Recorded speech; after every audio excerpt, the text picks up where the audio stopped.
This is Ian Cameron for Sportsbook Review. Hello out there. We're on the air. It's hockey night tonight. That's right. NHL hockey season. It is here. It is time to drop the puck on the 2016-17 NHL campaign. Wednesday, October the 12th is opening night. We have 4 games on the NHL slate, and I am happy to announce that I will be providing daily early lines report videos throughout the NHL season here at Sportsbook Review. On days where there's a limited card, where we have 4 or 5 games like this one, we'll break down every single game from a betting perspective. On the days, like a Tuesday, a Thursday, certainly a Saturday during the NHL season where there are a lot more games, we'll be selective, pick a few to talk about from a betting perspective. But every day, I'll be providing you with analysis from a betting perspective on the NHL daily card throughout the season. So looking forward to it, and also be delivering a play of the day winner every single NHL video from the card. So looking forward to it. Let us get things going. Let's look at the Toronto Maple Leafs and Ottawa Senators, the very first game to drop the puck on the regular season, 7:05 Eastern Time, Wednesday, October the 12th, at the Canadian Tire Centre in Ottawa. Fascinating matchup here. 2 teams that did not make the playoffs last year, did not come close to making the playoffs, particularly Toronto, which allowed them the opportunity to get the number 1 overall pick in the draft, of course, selecting Austin Matthews with that pick. And the Toronto Maple Leafs, to me, for the first time in a long time, this is now year 2 for Mike Babcock as the head coach, arguably the best coach in the league in the sport. Now you've got a Toronto team that's finally got some young, blue-chip, up-and-coming, world-class talent. Austin Matthews, Mitch Marner's made the team. He had a phenomenal training camp. Another first-round pick of the Toronto Maple Leafs. Morgan Rielly coming into his own as a defenseman. Now you look at guys like James Van Riemsdyk. You look at guys like Nazem Kadri. You look at guys like Tyler Bozak. They're now veterans on this team. Jake Gardner. Guys that are, young up in previous versions of this team. Now they're growing up a bit. Now they're going to take on bigger, larger leadership roles. And all of a sudden, we've got a Toronto team that offensively, this is as good as a team as they've had in years and years in terms of scoring. Last year, there would be games where Toronto would have plenty of opportunities, plenty of attack zone time, because forechecking is always the name of the game with Mike Babcock. It always has been, going back to Detroit when he coached there, going back to Anaheim even over a decade ago when he coached there. Forechecking, hard on the puck, possessing the puck. That's always been important. Toronto possessed the puck pretty well last year, but the shooting percentages were awful. Team-wide. They just could not bury the puck when they had an opportunity often enough.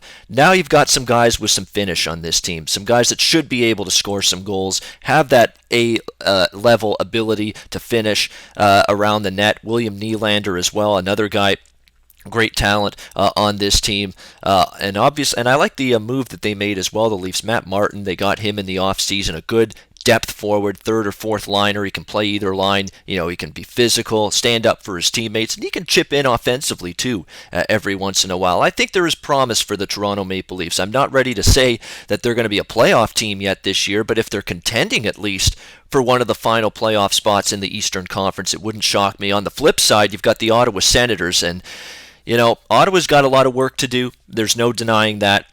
In terms of depth on this roster, it's not exactly there in bunches. When you look at who's going to be taking the ice for this Ottawa team, Derek Brassard, a great addition, though I do agree with that trade. Getting rid of Mika Zibanejad was very inconsistent, and getting Derek Brassard in that trade with the Rangers, I thought that made a lot of sense. They're going to need a lot more from Bobby Ryan this year, and other than that, they're going to have some young guys that are going to have to step up. Can Mike Hoffman and Mark Stone, who really emerged as good players on this team, be good offensively? They should score goals. They're going to be able to some degree. The question is, we're talking about a team that was historically bad at the defensive end of the ice last year. The Ottawa Senators were atrocious in their own zone. They gave up too many shots on goal, too many high-quality scoring chances. They bring in Guy Boucher, a hard-ass defensive mind, a guy that's going to implement that 1-3-1 modified trap system. And if you remember back when he took over Tampa Bay with this system, it took them a while to grasp it. It's not an easy system to grasp. it's an even more difficult system to grasp when you don't have the personnel to execute that system properly. I mean, you've still got a very suspect, defense here with this Ottawa blue line. I mean, look at it. It's Erik Karlsson's great offensively. He's a no-show sometimes in his own zone defensively. Dion Phaneuf, I think, regressed defensively over the years. Cody Ceci is pretty solid. Chris Weidman, still young. Mark Mathot, good defensively, but again, age catching up to him. He's had some injuries. Can he keep going? And so question marks really littering that Ottawa defense that was just so porous last year. It's one of those situations where, yeah, Guy Boucher wants to bring in this defensive system, but does he have the personnel to execute it? I'm not convinced he does right now. They may in time. You give them the chance to. If with Guy Boucher being the coach there, you're going to have to play the system or else you're not going to play. But it's going to take them some time. And a good quote from Guy Boucher, too, the other day I heard saying, we think we can win games now. We're getting better, but we still have a lot of growing to do. So, you got to read between the lines sometimes of some of these coaches' quotes. And I'm reading between the lines there and saying this team still has some work to do in terms of grasping this 1-3-1 modified trap system that Guy Boucher is bringing with him here to the Senators. And it is worth noting, Guy Boucher, that first season in 2010-2011, head coach with the Tampa Bay Lightning, how about 7-1 to the over they went in their first 8 games? 7-1 over the total. So there you go. First year with Tampa bringing in that system. They took a while to figure it out. Could be the same here with Ottawa. I think Ottawa's in the long term is going to be an under the total team. I think they're going to play lower scoring games eventually. I think this group, even though they're so suspect, so bad last year defensively, I think eventually they will get better defensively and there'll be money to be made backing under the total in Ottawa games. But on the flip side, I think Toronto could be involved in some higher scoring games. You got Jonas Enroth, who's maybe in net for them here. Frederik Andersen, injured, didn't play well as well in the preseason, struggling to get acclimated here in Toronto. So this is a game where we could see some goals scored, 5.5 the total. And I don't get why Ottawa's a minus 150, minus 160 favorite here. I think that price is way too steep. I don't know if they need to be laying that kind of price right now with the adjustment period, with a new coaching staff, trying to get into this defensive-oriented system. There could be some bumps in the road early on. That just kind of baffles me, actually. I know Toronto's definitely got some concerns. There's no question. We don't know who the starting goaltender is going to be for them. We don't know if Tyler Bozak's going to suit up. He's got an injury that he's dealing with, and not sure if he'll play here in the opener. Frederik Andersen or Jonas Enroth, we don't know who the goalie is, but I think that's way too steep of a price here for this Ottawa Senators team laying that kind of price. Next game on the Wednesday schedule, St. Louis taking on Chicago. Great Central Division matchup. Always a great game when these two teams with so much playoff history go at it. And I'm sure the St. Louis Blues, they finally, I guess you could say, they got the monkey off their back last year, finally taking care of business and beating the Chicago Blackhawks when it mattered most in the postseason. Big-time confidence booster for the Blues. We'll see how they fare this season. Obviously, Ken Hitchcock made the decision to come back for another year. Very, very, not a ton of changes with this St. Louis team last year to this year. The biggest ones, Troy Brouwer gone. Big playoff performer. Don't necessarily see him in the regular season, but playoff performer. A big loss, I think, Troy Brouwer. Brian Elliott, of course, goes to Calgary, so now Jake Allen takes over as the number one goalie. David Backes, the captain of this Blues team, he went to Boston.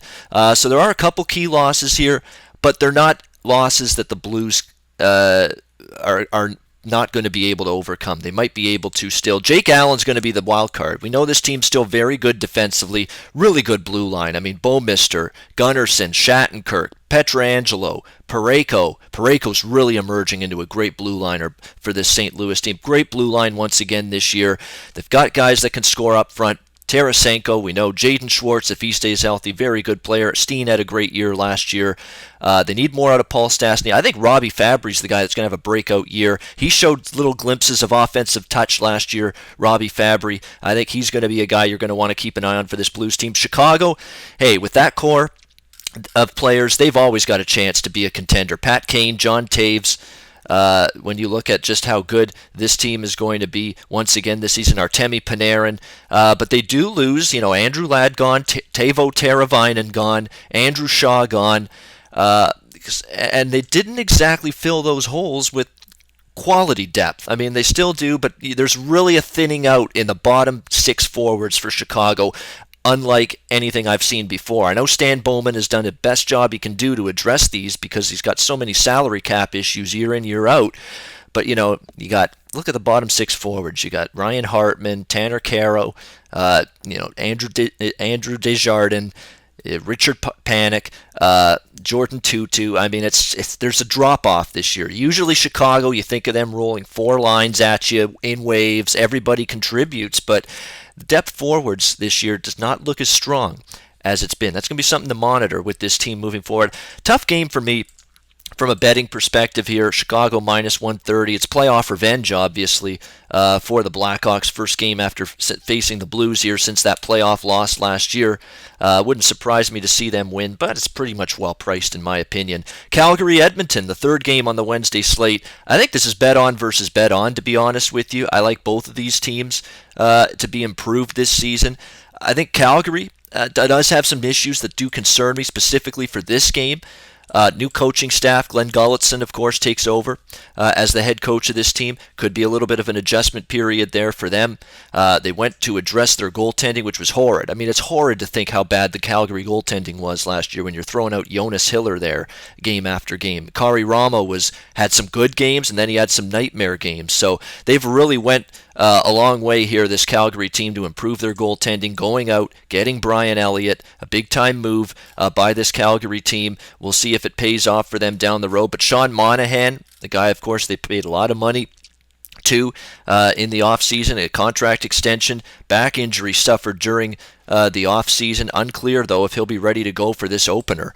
So definitely something you want to watch for, and they'll definitely miss him if he does not play. Edmonton, on the other hand, I really think this could be the year they challenge for a playoff spot. I'm not ready to go on the limb and say they make the playoffs, but they're going to be improved. I like the Adam Larson addition. I know they had to part ways with Taylor Hall to get Adam Larson from the Devils, but they needed to bolster the blue line in the worst way. They did that. I think making Connor McDavid the captain was the right move. And if you watched any of the Oilers' preseason games from the time after Connor McDavid was announced as the new captain, he was nothing short of outstanding in terms of his performance. He looks like he's ready to take off. He looks like this captaincy has given him some confidence. And let's keep in mind, being a good captain doesn't mean rah, rah, rah, rah, rah speeches. It doesn't mean kicking over the garbage can, like that when you're upset and your team is losing. It's not about that. It's about what you do on the ice, your performance level. And teammates will follow if you play at a high level as the captain of the team. And I think Connor McDavid's looking to do that. So I think there's a lot of good things to see about this Edmonton team. Cam Talbot, if they lower the shots on goal against, he can be a very good goaltender in this league.